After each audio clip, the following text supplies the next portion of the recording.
Reka nanone mbahereze ikaze bakunzi bacu nanjye mbasuza mbifuriza kugubwa neza aho muri mwese impande n'impande zitandukanye z'igihugu. Ni kuri wa kabiri tariki 6 z'ukwezi kwa gatanu mwaka 2025 ahagana saa 12 za mu gitondo nibwo Turahirwa Moses ukurikiranyweho icyaha cyo gukoresha ibiyobyabwenge yaje kubagezwa ku rukiko rw'ibanze rwa Kicukiro mu giburanisha rigomba gutangira saa 3 z'igitondo. Dosiye rero yaregewe urukiko kuwa 28 Mata 2025, ikirego cye cyandikwa kuwa 30 Mata 2025. Ubwo Turahirwa yagezwaga ku rukiko mu modoka ya RIB yararinzwe cyane n'abapolisi bagera ku 8 bari baherekeje imodoka yamuzanye. Yari yambaye ipantaro y'umukara n'ishati y'umutuku nk'uko mubibona muri video yakozwe na Motion ndetse n'agapfukamunwa ku buryo bitashobokaga kubona amarangamutima ye urebeye ku isura. Ku rukiko rero n'abandi bantu bari bahari usibye abanyamakuru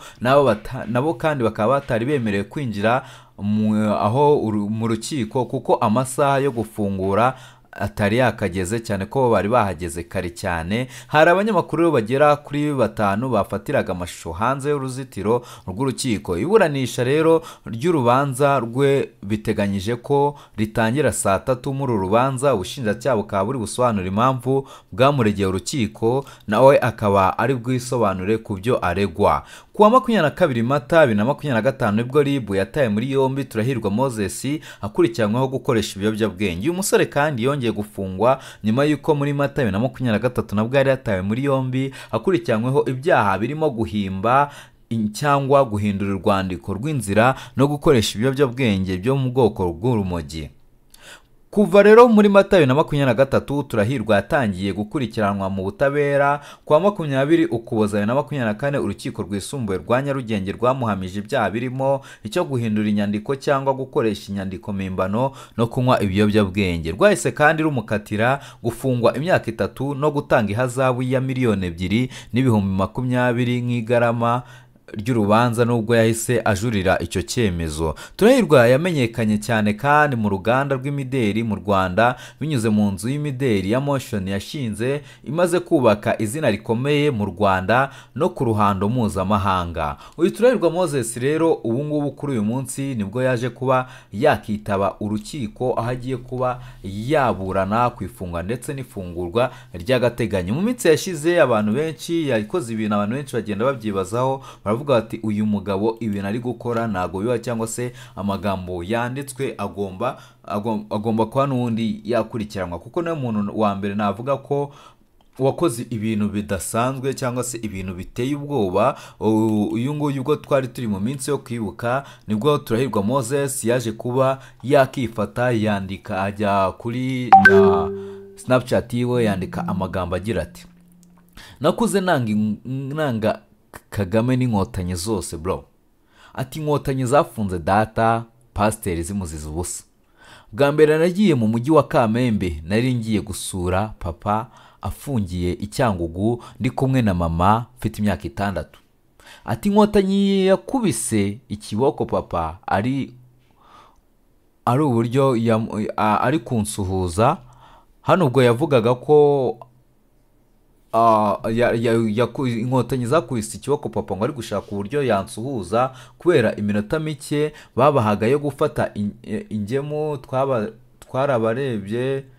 Ni ibintu byinshi yagiye yandika avuga ko nyine uwo munsi yagiyeyo papa ni bamuhereze amahoro yo kuba yamusuhuza. Ndetse kandi agira ati narayindira ubwo First Lady yambwiraga ko nzambika His Excellency ishati yanjye yo muri Motion. Ati sindabara Kagame n'inkotanyi zose. Ibigambo byose yarabyanditse rero yandika ibigambo byinshi nk'ibi bigiye bitandukanye. Abantu benshi rero baraza barabirwanya bati ibi ni byari bikwiye. Ndetse kandi hashize n'iminsi papa we niyatinze nawe kugira icyo abivugaho nawe yahise avugira icyo bitangaza aravuga ati uyu muhungu yarababeshye. Uyu muhungu ntabwo ari no mubaje kunsura ahubwo barabimubwiye bamubwira ko baje kunsura ahubwo kwa kundi babwira umuntu bati wenda kwa kundi ugiye gusura umuntu wenda nago ngo ubu ufite iminota ihagije. Yarabyumvishe aza kuba yabigenderaho aza kuba yabivuga aza kuba yabeshya gutyo. Turahirwa Moses rero kuri ubu ngubu ukurikiranyweho gukoresha ibiyobyabwenge. Ndabibutsa ko n'ubundi mu myaka yashize n'ubundi aribyo yari akurikiranyweho, nabwo ubwo bamufungaga nabwo mu mwaka wa 2023, akaba ari umuntu nanone wagiye ugera ku bintu byinshi cyane abikesheje kampani ye y'imideri afite, ariko nanone nubwo ibyo byose yabigezeho akaba agenda akora ibintu byinshi bitari byiza, yaba ikibijyanye n'ubutinganyi, yaba ibijyanye no gukoresha ibiyobyabwenge, ndetse no kwigira umuntu ufite ukwishyira akizana ku mbuga nkoranyambaga. Uyu Moses rero Turahirwa ni umwe mu banyamideli b'abanyarwanda bazwi cyane, akaba kandi ari we washinze inzu y'imideli ya Motion. Yavukiye mu mudugudu wa Kibogora mu karere ka Nyamasheke mu burengerazuba bw'u Rwanda, akaba ari uwa kane mu bana batanu. Yatangiye rero kwiga ibijyanye n'ubwubatsi, aho yakuye impamyabumenyi icyiciro cya kabiri cya kaminuza mu bijyanye n'ubwubatsi muri IPRC Kigali mu mwaka wa 2016. Nyuma yaje gukomereza amasomo ye mu bijyanye n'imideli, aho yakuye impamyabumenyi y'icyiciro cya gatatu cya kaminuza mu bijyanye no gushushanya imideli cyangwa se collection design muri Polimodo Fashion School mu Butaliyani mu mwaka wa 2021. Mu mwaka wa 2015 Turahirwa yatangije Motion i Kigali, inzu y'imideli izwiho guhuza umuco nyarwanda n'imideli igezweho. Imyambaro rero irangwa n'uburyo budaheza ku gitsina cyangwa se non-gendered culture ni mu ndimi z'amahanga, ikaba ikoresha kandi ibikoresho birambye nk'amasaro y'inka, ibara rikomoka ku bimera n'ibindi bikoresho by'umuco w'abantu. Imyambaro ye rero yagaragaye mu bitaramo by'imideli muri Afurika n'i Burayi, ndetse yambitswe n'abantu bakomeye barimo Perezida Paul Kagame n'umuryango we. Uyu Turahirwa Moses kandi yahawe ibihembo bitandukanye birimo aho igihembo cya mu mwaka wa 2022 yaje kwahabwa igihembo cy'umuhanzi w'imideli w'umwaka muri Afurika cyangwa se Designer of the Year in Africa mu bihembo bya Alliance Style and Fashion Awards. Mu mwaka wa 2021 yahawe igihembo cya Young Rwandan Achiever Award itangwa n'Imbuto Foundation. Mu mwaka wa 2020 yahawe igihembo cya Emerging Made in Rwanda Enterprise of the Year itanga na Rwanda Development Board cyangwa se RDB mu zindi ndimi cyangwa se mu mine.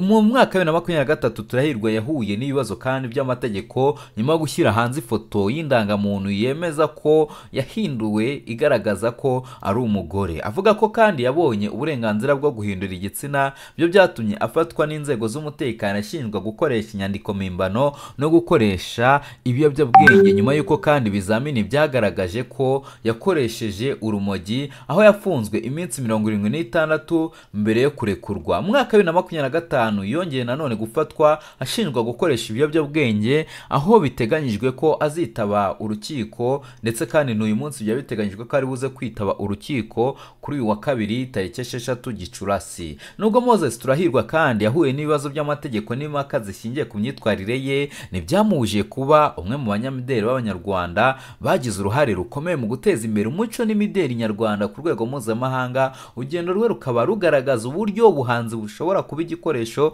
cyo kugaragaza umuco no guhanga udushya, nubwo hari igihe buhura n'imbogamizi zishingiye ku miterere y'imibereho n'imitekerereze y'abaturage. Uyu Moses Turahirwa Motion nubwo ibi byose yabigezeho, ariko nanone ni umuntu navuga ugawa cyane, ni umuntu navuga bajya bavuga ngo inyangamugayo we ni umuntu nawe nkundamugayo mu kazi ke, kuko iyo urebye ibikorwa yakoze ntekereza ko ari umwe mu bantu bakagombye kuba bafite ibintu, yakagombye kuba afite nk'ishuri ryigisha ibikorwa akora, akigisha urubyiruko, agashishikariza urubyiruko guhanga imideli, akerekana ese akamaro k'akazi akora naka, ese umuntu akikura hasi akigeza hejuru. Ariko we ku giti cye iyo urebye ubona nta kintu wamwigiraho, kuko ibi byose nubwo abikora ukabona ari gukora ibikorwa byiza, nagabura kubikurikiza n'ubutinganyi cyangwa se kubikurikiza n'ingeso mbi, ukabona ari gukora agaragaza ko ari ubutinganyi, akaba umuntu unatinyuka agapostinga ibyangombwa bye avuga ati banyemereye kuba nakitwa umugore. Urumva ko ni umuntu ukora ibintu bihabanye cyane. None umuntu utinyuka akajya kwandika ko yanga umukuru w'igihugu ni umuntu uko byagenda kose uba ukwiriye guhanwa, ni umuntu uba ukwiriye ibihano. So uyu munsi rero yitabiriye urukiko, reka tuze kureba, reka dutegereze turebe araza kuburana gute, araza kwitwaza iki, nabyo turaza kuba twabibagezaho. Ni update mbabwire ko kandi kuri uyu munsi nabwo na meya wa Nyanza nawe yaje kuba yakitabira urukiko, nabyo turaza kuba twabigaruka. Reka rero mbifurize kugubwa neza aho muri mwese, kora subscribe dukomeze tugendane 5 kuri 5. ni Slim Jesus TV.